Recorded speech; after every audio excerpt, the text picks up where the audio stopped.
Hey, what's up? This comic book review segment is Clerks Holiday Special. Now, if you're familiar with Clerks, you should be if you're going to read this book, because you got to see the first movie, because this happens a few years after the first movie.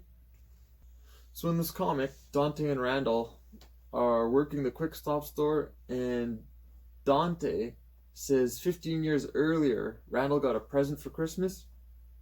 It was a Motley Crue jean jacket, and Randall said 15 years later he'll still be wearing it. So throughout the comic, Randall has to go and find this jacket so that he wins the bet. The bet was $100.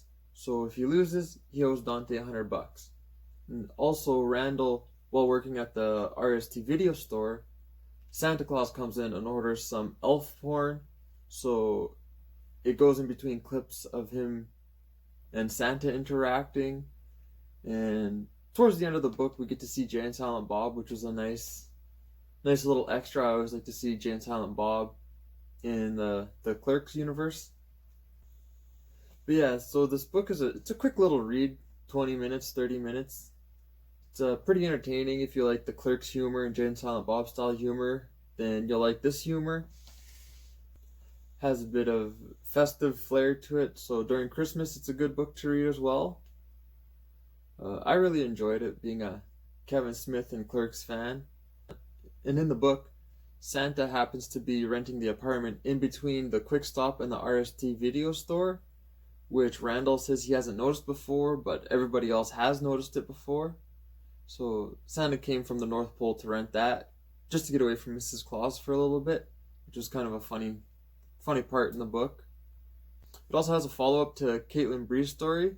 She's the chick that had sex with the dead guy in the bathroom.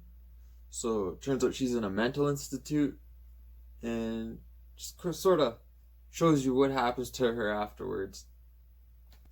So yeah, for the Christmas season, it's a pretty entertaining book.